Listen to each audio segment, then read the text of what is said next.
இப்போ mic testing ಮಾಡೋದಕ್ಕೆ ಬಂದಿದ್ದೀನಿ ನಾನೇ. ಓಪನ್ ವೈಸರಲ್ಲಿ ಎಷ್ಟು ವಾಯ್ಸ್ ಬರುತ್ತೆ, ಕ್ಲೋಸ್ಡ್ ವೈಸರಲ್ಲಿ ಎಷ್ಟು ವಾಯ್ಸ್ ಬರುತ್ತೆ.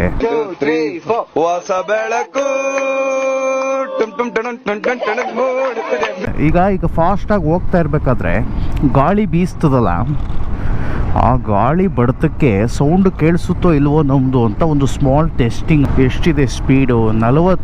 40ರಲ್ಲಿ ಎಷ್ಟು ಬರುತ್ತೆ, 60ರಲ್ಲಿ ಎಷ್ಟು ಬರುತ್ತೆ, 100ಅಲ್ಲಿ ಎಷ್ಟು? 100 ಹೋಗೋದು ಕಷ್ಟನೇ. ಅರ್ಥ ಆಯ್ತು ಅನ್ಸುತ್ತೆ. ಯಾಕೆಂದರೆ ನಮ್ಮ ಹತ್ರ ಇರೋದು ರಾಯಲ್ ಎನ್ಫೀಲ್ಡ್ ಕ್ಲಾಸಿಕ್ 350. 100 ಮುಟ್ಬೋದಷ್ಟೇ, 100ನಲ್ಲಿ ಹೋಗೋಕ್ಕಾಗಲ್ಲ. ಕೆನಸಲು 100 ಬಾರಿ. ನಾನು ಯೂಟ್ಯೂಬ್ ಏನಕ್ಕೆ ಸ್ಟಾರ್ಟ್ ಮಾಡಬೇಕು ಅಂತ ಅಂದ್ಕೊಂಡಿದ್ದೆ ಅಂದರೆ, ಫಸ್ಟ್ ಆಫ್ ಆಲು ನನ್ನ ಫ್ರೆಂಡು ಶ್ರೀನಿಧಿ ಅಂತ ಒಬ್ಬ ಇದ್ದಾನೆ.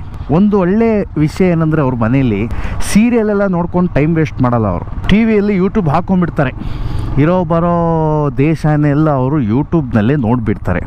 One of the greatest couple I have ever seen and undergone. So ನನಗೇನಂದರೆ, ಒಂದು ದಿನ ಇವ್ರ ಮನೆ ಟಿ ವಿನಲ್ಲಿ ನನ್ನ ಯೂಟ್ಯೂಬ್ ವೀಡಿಯೋನು ಕೂಡ ಅವ್ರು ನೋಡಬೇಕು ಅನ್ನೋದು ಒಂದೇ ಒಂದು ಆಸೆ.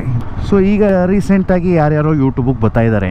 ಈಗ ಹುಡುಗರೆಲ್ಲ ಫಿಟ್ನೆಸ್ಸು, ಬನ್ನಿ ನಮ್ಮ ಜೊತೆ ನಾವು ಜಿಮ್ ಮಾಡೋದು ನೋಡಿ, ನಾನು ಇವತ್ತು ಈ ರೆಪ್ಸ್ ಹೊಡೆದೆ, ನನಗೆ ಇವತ್ತು ಆ ವರ್ಕೌಟ್ ಇದೆ, ತೊಡೆ ವರ್ಕೌಟ್ ಇದೆ ಅಂದ್ಬಿಟ್ಟು ಬಾಯ್ಸ್ ಎಲ್ಲ ಫಿಟ್ನೆಸ್ ಮಾಡೋಕ್ಕೆ ಸ್ಟಾರ್ಟ್ ಮಾಡ್ಬಿಟ್ಟವ್ರೆ. ಇನ್ನು girls get ready with me. ಇವ್ರ ಜೊತೆ ನಾವು ರೆಡಿ ಆಗಬೇಕು. ಇದೆರಡನ್ನೂ ಹಾಳಾಗೋದು ತಡ್ಕೊಂಬಿಡ್ಬೋದು. ಈ ಮಧ್ಯದಲ್ಲಿ ಒಬ್ರು ಬರ್ತಾರೆ ಡೈಲಿ ವ್ಲಾಗ್ಸ್ ಅಂದ್ಕೊಂಡು, ಬೆಳಿಗ್ಗೆಯಿಂದ ರಾತ್ರಿ ಗಂಟ ಅವ್ರೇನೇನು ಮಾಡಿದ್ರು ಅಂತ ನಾವು ನೋಡಿ ಸಾಯ್ಬೇಕು. ಇದು ಯಾವ್ದು ಹೇಳಿ ಕರ್ಮ? ಅಯ್ಯಯ್ಯಪ್ಪ. Good roads, bad roads, no roads. ಯಾಕೋ ಎಲ್ಲ ಹಾಕೊಳ್ಳೋಂಗೆ ಕಾಣ್ತವ್ರೆ. ಈ ಜಾಗದಲ್ಲಿ ಎಂತೆಂಥ ಕಲಾವಿದರು ಹುಟ್ಟಿದ್ದಾರೆ. ಅಂಥ ಜಾಗದಲ್ಲಿ ಇವತ್ತು ಯೂಟ್ಯೂಬ್ ಅನ್ನೋ ಹೆಸರಲ್ಲಿ ಎಂಟರ್ಟೈನ್ಮೆಂಟ್ ಅಂತ ಬಂದು, ಹಾಯ್ ಫ್ರೆಂಡ್ಸ್, ಬನ್ನಿ ಫ್ರೆಂಡ್ಸ್, ಕಾಫಿ ಕುಡೀರಿ ಫ್ರೆಂಡ್ಸ್. ಇದು ಯಾವ್ದು ಹೇಳಿ? ಇದು ಒಬ್ಬ ಬರ್ತಾನೆ, ತಲೆಗೆಲ್ಲ ವಿಚಿತ್ರ ಕಲರ್ ಹಾಕ್ಸ್ಕೊಂಡ್ಬಿಟ್ಟು 3 ಗಂಟೆಗೆ ಬರ್ತೀನಿ, 2 ಗಂಟೆಗೆ ಬರ್ತೀನಿ, ಆರ್ಮಿ ಥರ ನಿಂತ್ಕೋತೀನಿ ಅಂತಾನೆ. ಅವನ್ನ ಹೋಗಿ ಜಿ ಕನ್ನಡದಲ್ಲಿ ಕೂರಿಸಿದ್ದೀರಾ. ಇನ್ನೊಬ್ಳು ಬರ್ತಾಳೆ, ಅದ್ಯಾವುದೋ ಹೆಸರಿಲ್ದಿರೋ ತುಕಾಲಿ ರೈಮಿಂಗ್ಗಳು ಮಾಡ್ಕೊಂಡು ಸಾಯ್ತಿರ್ತಾಳೆ. ಇನ್ನೊಬ್ಬ ತೊದ್ಲ, ಅವನಿಗೆ ಮಾತಾಡೋಕ್ಕೆ ಬರಲ್ಲ, ತಪ್ಪೆ ಮಾಡಿ ನಾನೇ ಗೆದ್ಕೋಬೇಕು ಅಂತಾನೆ. ಅವನು ನೋಡಿದ್ರೆ ಈ ಪಾರ್ಟಿ ಜನ ಫಾಲೋವರ್ಸ್ ಅವರೇ ಅವನಿಗೆ.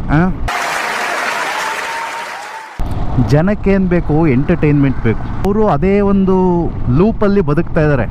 ಸೊ ಆ ಲೂಪಿನ ಮಧ್ಯದಲ್ಲಿ ನಿನ್ನ ವೀಡಿಯೋಸ್ನ ಅವ್ರು ನೋಡ್ತಿದ್ದಾರೆ ಅಂದರೆ, you should give them something different ಅಲ್ವಾ? ಅದನ್ನ ಬಿಟ್ಬಿಟ್ಟು ನಾನು ಆಫೀಸ್ಗೆ ಹೋಗಿದ್ದೆ, ಲಾಗಿನ್ ಅದೇ, ಲಾಗೌಟ್ ಅದೇ, ಇದೆಲ್ಲ ಯಾರಿಗೆ ಬೇಕು? ಚಡ್ಡಿ ಒಣಗಾಕಕ್ಕೆ ಹಾಕಿದ್ದೆ, ಚಡ್ಡಿ ಹೇಳ್ಕೊತಾ ಇದ್ದೀನಿ, ಒಣಗಿದೆ ಫ್ರೆಂಡ್ಸ್. ಅಣ್ಣ ನಿಮ್ಗೆ ಏನ್ ಬೇಕು, ಯಾವ ತರ ಬೇಕು, ತುಸು ತೋರಿಸ್ಬಿಡಿ ಅಣ್ಣ. ಇದ್ರದ್ದು ಏನು ಫಾಲ್ಟ್ ಅಂದರೆ, ಸ್ವಲ್ಪ ಒಂದು 1 ಅವರ್ ಮೇಲೆ ಎಲ್ಲಾದರೂ ಟ್ರಾವೆಲ್ ಮಾಡಿಬಿಟ್ರೆ ಈ ಗಾಡೀಲಿ ಈ ಸೂಟ್ಗೇಸ್ ಎಲ್ಲ ನೋವು ಹತ್ಕೊಂಡ್ಬಿಡ್ತದೆ. பூக்கள் தருணை ஆருணை வாசமாருவினை. ಸರಿ ಅಣ್ಣ, ನೀನು ನೀಲಿ ಶರ್ಟಿಗೆ ನನ್ನ ಎಡಗೈ ಯಾಕ? ಏನಿಲ್ಲ, ಈ ನಾರ್ಮಲ್ ಇದರಲ್ಲಿ ಎಲ್ಲರೂ ಹೋಗ್ತಾ ಮಧ್ಯ ಸ್ವಲ್ಪ ಕೂಳೆಗಳು ಹಾಕ್ಬಿಟ್ರು ಸಾಕು ನಮಗೆ. ನೋಡಿ, ಇವ್ನು ಆಟೋದವ್ನು ಔಟ್ ಆಫ್ ಸಿಲೆಬಸ್ ಥರ ಬರ್ತಾವ, ನೀವು ಏತರವ್ನು ಏತ್ಕೊಂಡು ನಿಂತವನಿಲ್ಲ.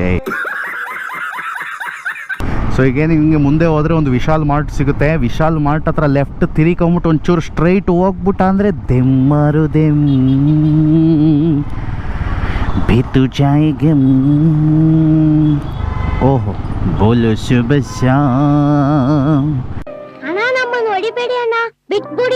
ಹರೇ ಕೃಷ್ಣ. ನೋಡಿ, ಹೊಸ ಹೋಟ್ಲ್ ಓಪನ್ ಆಗಿದೆ, ಅಯೋಧ್ಯ ಸಾಮ್ರಾಟ್ ವೆಜ್, ನಾಗರಬಾವಿ ಮೇನ್ ರೋಡಲ್ಲಿದೆ. ಎಲ್ಲರೂ ಫ್ಯಾಮಿಲಿ ಕರ್ಕೊಂಡು ಬಂದುಬಿಡಿ. ಇದು ಪೇಯ್ಡ್ ಪ್ರಮೋಷನ್ ಅಲ್ಲ, ನಾನು ಇನ್ನೂ ಯಾರು ಅಂತಲೇ ಅವ್ರಿಗೆ ಗೊತ್ತಿಲ್ಲ. 2 ಸತಿ ತಿಂದಿದ್ದೀನಿ, ಚೆನ್ನಾಗಿದೆ, ಅದಕ್ಕೆ ಹೇಳಿದೆ.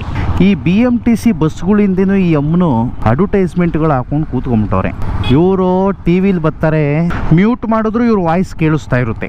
ಇನ್ನು KSRTC ರೆಡ್ ಬಸ್ ಬಗ್ಗೆ ಮಾತಾಡೋ ಹಾಗೆ ಇಲ್ಲ. ಪ್ರಾಣಿಗಳ ಮೇಲೆ ದಯೆ ಇರಲಿ, ಬಂಡೀಪುರ್ನ ಹಾಕೊಂಡು ಕೆಡುತ್ತಾರೆ. ಪ್ರಾಣಿಗಳ ಮೇಲೆ ದಯೆ ಇರಲಿ. ಅದಾದಮೇಲೆ ಕೆಳಗಡೆ ವಿಮಲ್ದು ಅಡ್ವರ್ಟೈಸ್ಮೆಂಟು, ಕಣ ಕಣದಲ್ಲೂ ಕೇಸರಿ ಅಂತಿದ್ರು. ಈಗ KSRTCಗಳಲ್ಲೆಲ್ಲ ಕೇಸರಿ. ಹೆಸರಿಗೆ ಮಾತ್ರ ಕರ್ನಾಟಕ ಸಾರಿಗೆ, ಫ್ರೀ ಟಿಕೆಟ್ ಮಾತ್ರ ಮೇಡಮ್ಗೆ. ಮತ್ತೆ ಈ ಹಳದವರು ಬಸ್ಗಳಿಗೂ ಡಿಸ್ಕ್ ಬ್ರೇಕ್ ಕೊಟ್ಬಿಟ್ಟು ಡಚ್ಕ ಅಂತ ಹಿಡಿತವೆ. ನಂದು ಮೊದಲು ಕನ್ನಡ ಸಖತ್ತಾಗಿತ್ತು, ನಾನು ಬರೀ ಕನ್ನಡದಲ್ಲೇ ಮಾತಾಡ್ತಾ ಇದ್ದೆ. ಈ ಬೆಂಗಳೂರಿಗೆ ಬಂದ್ಬಿಟ್ಟು ಎಂಡಿಂಗಲ್ಲಿ ಮಲಯಾಳಂ ಬರ್ತದೆ, ಮಧ್ಯೆ ಹಿಂದಿ ಬರ್ತದೆ, ಯಾರಿಗಾರು ಬೈಬೇಕಾದ್ರೆ ತಮಿಳ್ ಬರ್ತದೆ. ಇಷ್ಟು ಹೇಳಕ್ ಇಷ್ಟಪಡ್ತೀನಿ. ಓಕೆ ಫ್ರೆಂಡ್, ಬಾಯ್. ಕನ್ನಡವೇ